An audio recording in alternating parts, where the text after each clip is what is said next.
What is Preferred Funding Group and how can you guys help? Yeah, so we're basically a funding brokerage. We do unsecured funding.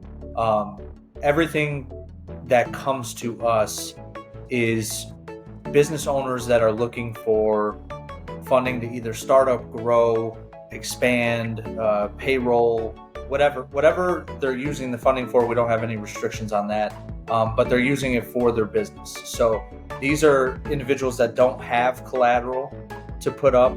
They don't have tons of cash in the bank. They don't have equity to share, or it's not an equitable enough business yet. So this is really kind of a middle ground that covers a very large swath of business owners throughout the country. We apply to a lot of people rather than a small niche market. So clients come to us and we get them funded based on the strength of their personal situation, and they're able to do whatever they need to do on the business end of things with that fund. Let's say I'm looking at buying a franchise. I've considered like an SBA loan. Are your products, is it an either or sort of situation? Are they complementary? Can I get both? Like, how should somebody think about that? That's actually a great question.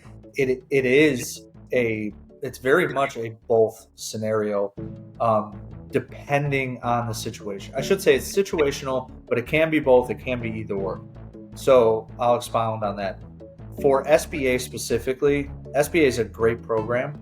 We can work complementary with SBA if the client gets the SBA first. So SBA is always going to be at least a few percentage points cheaper than us. Okay, so if a client comes to us and they say, hey, I've already had a soft approval for SBA, or I think I can get an SBA, or someone told me I can get an SBA, we always push that client to go try to get that first, because it's not going to affect us in any way. So you'll be able to go get your SBA, maybe get $100,000 from SBA, whatever, just for simplification. So if you get $100,000 from SBA, right? You wrap that up, you close, it gets into your bank account. You can now come to us and maybe you get $150,000, $200,000 in addition to that from us. But what we can't do is vice versa. So we don't want to mess up your SBA, right? If you come to us first, SBA is so sensitive about inquiries, about other lending, about your debt exposure, that if you come to us first, you're going to shoot yourself in the foot with your SBA. So when we're dealing with franchisees specifically, and they come to us ahead of time and say, hey, I'm exploring all options, and I think I may be able to get an SBA. Okay, great. Well, I want you to explore that as far as you can, get a firm answer from them.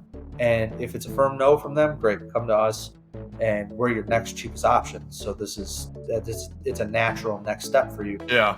If you do get it and you still need money after that, you can still come to it.